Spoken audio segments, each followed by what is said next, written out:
కృపలో క్షేమము నీచితివి, కృపకు పాత్రులుగా చేసితివి. కృపలో క్షేమము నీచితివి, కృపకు పాత్రులుగా చేసితివి. కృపను గూర్చి పాడెదనేను, కృపను గూర్చి పొగడెద నిన్ను. కృపను గూర్చి పాడెదనేను, కృపను గూర్చి పొగడెద నిన్ను.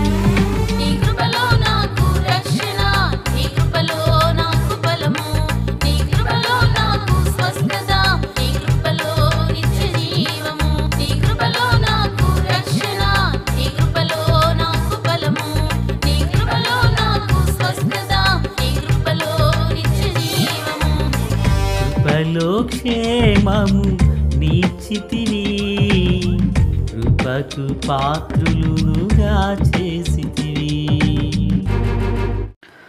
ప్రభు అయినటువంటి యేసుక్రీస్తు వారి పరిశుద్ధమైన నామములో తండ్రి అయిన దేవాది దేవునికి నిత్యము స్తుతియు స్తోత్రములు, మహిమయు ఘనతయు ప్రభావములు యుగయుగములు ప్రభునకెచ్చెలునుగాక.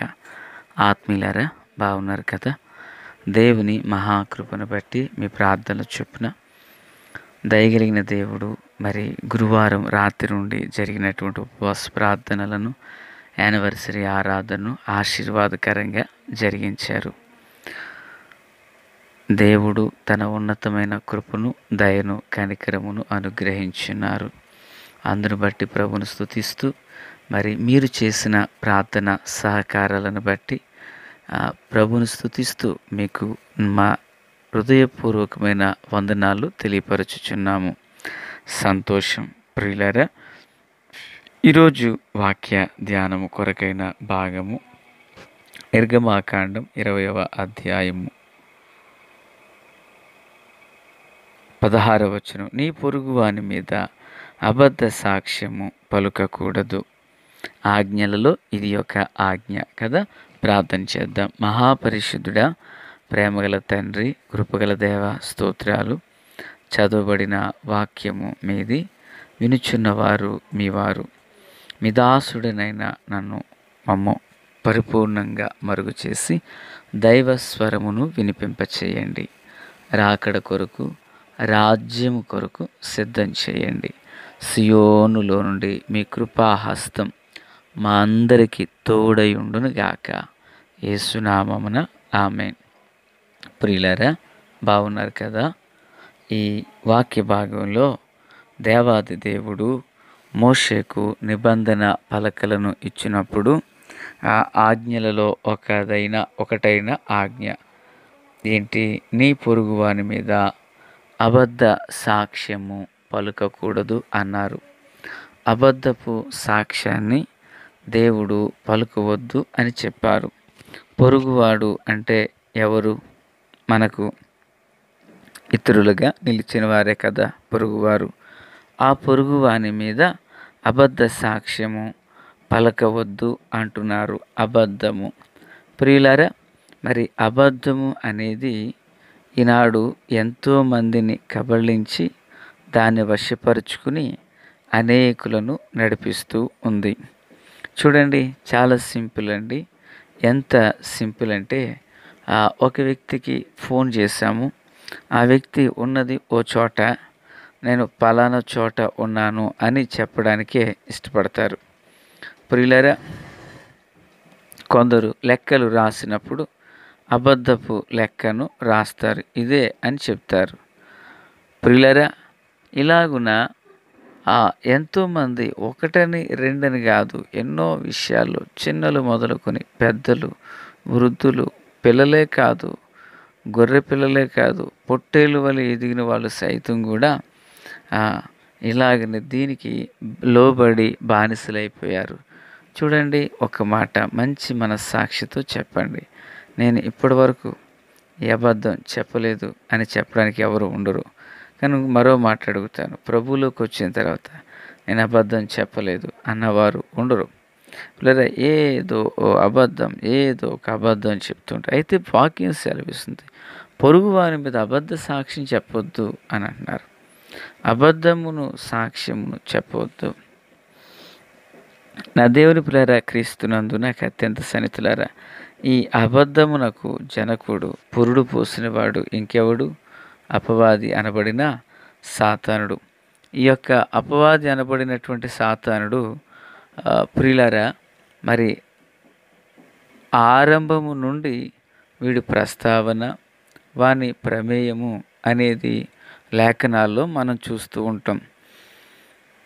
మన పితరులు ఎంతోమంది దీని బారిన పడి నష్టాన్ని, స్వనాశనాన్ని తెచ్చుకున్నారు. భక్తులు అనబడిన వారు సైతం కూడా ఈ ఒక్క అబద్ధానికే తప్పిపోయినట్లుగా మనం చూస్తూ ఉన్నాం. ప్రియులారా, మరి ఈ అబద్ధాన్ని సాక్ష్యంగా చెప్పొద్దు అని ప్రభు చెప్పారు. ఇలాగిన అబద్ధపు సాక్ష్యం ద్వారా కలిగే నష్టం మనకు తెలుసు, లేఖనాల్లో ఆధారాలు ఉన్నాయి. అయితే నేనేమంటానంటే, ఈ అబద్ధాన్ని జయించేది ఎలాగా? ప్రియులారా, నా మాట అర్థమవుతుందా? జయించేది ఎలాగా?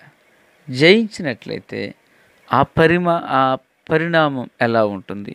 ఒకవేళ అబద్ధానికి లోబడిపోతే దాని యొక్క పరిణామం ఎలా ఉంటుంది అనేది వాక్యపు వెలుగులో కొద్ది నిమిషాలు మనము వాక్యాన్ని ధ్యానం చేద్దాం. ప్రియులారా, చూడండి, గెహాజీని ఎలీషా గారు అడుగుతారు, ఎక్కడికి వెళ్ళావంటే, నేను ఎక్కడికి వెళ్ళేది, ఇక్కడే ఉన్నాను అంటారు. అప్పుడు ఎలీషా గారు అంటారు, వెండి బంగారాలు సంపాదించుకోవడానికి, ధనధాన్యాలు సంపాదించుకోవడానికి ఇది నీకు సమయమా అంటారు. నిజానికి అతడు పిల్లరా గెహాజీ అనబడిన వ్యక్తి నయమాను వెంట వెళ్ళి కాస్త ఆ సొమ్మును తెచ్చుకుని దాచుకున్నాడండి. అబద్ధం చెప్పాడు పిల్లరా. అప్పుడు ఎలీషా గారు ఏమంటారు, గెహాజీకి క్షమించండి, నాయమానుకి కలిగిన కుష్ఠరోగం నీకు నీ ఇంటికి కలుగుతుంది అంటారు. వెంటనే వాడు కుష్ఠరోగిగా మారిపోయాడు. మీరు గమనిస్తున్నారా? ఏలియాను వెంబడించిన ఎలీషా బలమైన అభిషేకాన్ని పొందుకున్నాడు. మరి ఎలీషాను వెంబడించిన గెహాజీ కూడా రెండింతల ఆత్మతో నింపబడాలి కదా. కానీ గెహాజీ ఆత్మతో నింపబడలేదు, రోగంతో అంటుకట్టబడ్డాడు. అతనికే కాదు, అతని కుటుంబానికి కూడా సోకింది. కారణం ఏంటి అంటే, ఒకటే పిల్లలు మనం అర్థం చేసుకోవాలా, అతడు ద్రవ్యమును, వస్త్రాలను సంపాదించుకున్నట్టుకు గాను పిల్లరా అతడు నయమాను వెంట వెళ్ళి తను తెచ్చుకుని తన దైవజనునికి అబద్ధం చెప్పాడండి. ఈ రోజుల్లో కూడా సేవకునికి అబద్ధాలు చెప్పేవాళ్ళు ఉన్నారు. పిల్లరా, తల్లిదండ్రులకు అబద్ధాలు చెప్పేవారు ఉన్నారు, భార్యకు అబద్ధాలు చెప్పేవారు ఉన్నారు, భర్తకు అబద్ధాలు చెప్పేవారు ఉన్నారు. ఈరోజు దాని బారిన పడిన వారు లెక్కలేనంత మంది ఉన్నారు. ప్రేరా, సామెతల గ్రంథంలో జారస్త్రీ ఇచ్చకపోకు, దాని వశమును పడిన వారు, దాని బారిన పడిన వారు అనేకులు అంటాడు సొలొమోను. అది అక్షరాల్లో చదివాం. కానీ ఈ అబద్ధపు ఆత్మకు అప్పగించబడి దానిలో బందీలు అయిపోయిన వారు లెక్కలేనంత మంది ఉన్నారు. చూడండి, అబద్ధం చెప్పి దాని ఫలం ఎలా అనుభవించాడో చూడండి. మరి అబద్ధం చెప్పకుండా ఉండడానికి ఇంకా అవకాశాలు లేవా? అననీయ సఫీరా అబద్ధాలు చెప్పారు కదండి, ఏమైపోయారు ప్రియులరా? మరి ఈ అబద్ధమును చెప్పకుండా ఉండలేమా? దీన్ని జయించలేమా? అసలు జయించాలంటే ఏం చేయాలి? అబద్ధాన్ని ఆడకుండా జయించాలంటే ఏం చేయాలి? మీకు సందర్భాన్ని చెప్తాను. ఆదికాండం మనందరికీ ఎరిగినటువంటి భాగం ప్రియులరా. అందులో యాకోబు తన కుమారులతో ఐగుప్తు దేశానికి, కనాను విడిచి వస్తాడు. అప్పుడు యోసేపు వాళ్ళు ఎదుర్కొంటాడు. యోసేపు యాకోబున కుమారుడు కదా. యోసేపు వాళ్ళని ఎదుర్కొని, నాన్నగారు మనం ఫరో సమక్షంలో నిలబడబోతున్నాం. ఫరో మిమ్మల్ని అడుగుతాడు, ఏమని, మీరెవరు, ఏం చేస్తారని. అప్పుడు మీరు సమాధానం ఏం చెప్తారు? మందకాపరులు అని చెప్పండి. కానీ మందకాపరులు అని చెప్తే మందకాపరైన ప్రతివాడు ఐగుప్తీయులకు హేయుడు అంటారు. కనుక ఇప్పుడు మందకాపరులు అని చెప్తే ఫరో విధానం ఎలా ఉంటుంది? వేరుగా ఉంటుంది. ప్రియులారా, అయితే జరిగిన విషయం ఏంటంటే దేవుని మహాకృప. యాకోబు ఫరో సమక్షంలోకి వెళ్ళినప్పుడు ఫరో అడుగుతాడు, మీరేం చేస్తారంటే, అయ్యా మేము మా పితరుల కాలం నుండి మందలను మేపేవారమండి అంటాడు. ప్రియులారా, చూడండి, అబద్ధం ఆడకుండా చక్కగా నిజం చెప్పాడండి. అబద్ధం ఆడకుండా చక్కగా నిజం చెప్పాడు. అలా నిజం చెప్పినందుకు చూడండి, యాకోబు ఫరో సమక్షంలో నుండి వెళ్ళగొట్టబడలేదండి. ఫరో సమక్షంలో ఫరోను దీవించి అంతటి వాడిగా కనిపిస్తాడు. దేవునికి స్తోత్రం. మరి ఎలా జయించాడు ఈ యొక్క యాకోబు అబద్ధాన్ని? నిజానికి యాకోబు గొప్ప అబద్ధాలు చెప్పగలిగినటువంటి వాడు. నా ఉద్దేశంలో మీరేమనుకోవద్దు, మళ్ళీ యాకోబు గారికి చెప్పొద్దు. యాకోబు గారు అబద్ధాలు చెప్పడంలో పట్టభద్రుడు ఆయన కదా, పట్టభద్రుడు. తల్లి ఏం చెప్పింది? మేకతోలు కప్పు నీళ్ళు నేను వేస్తామని చెప్పండి. ఎంత పర్ఫెక్షన్ చేశాడండి ఆయన. లేదా PhD పొందినోడు ఒకప్పుడు.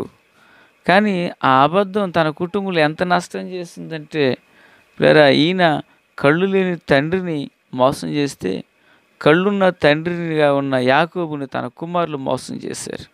ఆ ఫలం ఏంటి నీకు తెలుసు. అయితే ఒకానొక రోజున దేవుని ఆత్మచేత సంధించబడి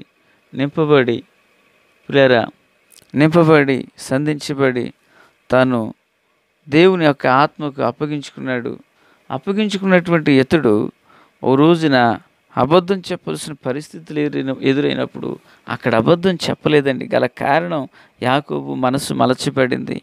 యాకోబు దేవుని ఆత్మకు అప్పగించుకున్నాడు. యాకోబు దేవుని కృపయందు విశ్వసించినవాడు, దేవుని యందు నడిపించబడుతున్నవాడు. ప్రతిఫలం ఏంటంటే ప్రియులారా, ఇక్కడ ఫరో సమక్షం అబద్ధం చెప్పకుండా నిజం చెప్పినందుకు గాను ఫరోను దీవించేంతగా యాకోబు చేతులు పైకెత్తబడ్డాయి. దేవునికి స్తోత్రం.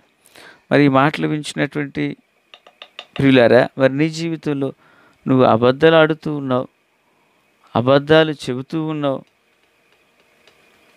దేవుని నమ్ముకుని కూడా అబద్ధాలు ఆడుతున్నావు అంటే దాని యొక్క విధానం ఎంత బాధాకరంగా ఉంటుందో ఒకసారి ఆలోచించి, లేదయ్యా నేను అబద్ధాలు ఆడడం మానేశానంటావా, హృదయపూర్వకంగా ప్రభు హస్తాలకు అప్పగించుకో. నిశ్చయంగా దేవుడు తన కృపను అనుగ్రహించగలిగిన సమర్థుడు, శక్తి కలిగిన వాడు. ప్రార్థన. తండ్రి దేవ స్తోత్రం. వాక్యం అందరి హృదయాల్లో ఫలభరితం చేసి మేలు చేత నింపండి. దినచర్య అంతటిపై మీ హస్తం ఉంచండి. సియోనులను మీ హస్తాన్ని మాపై చాపండి.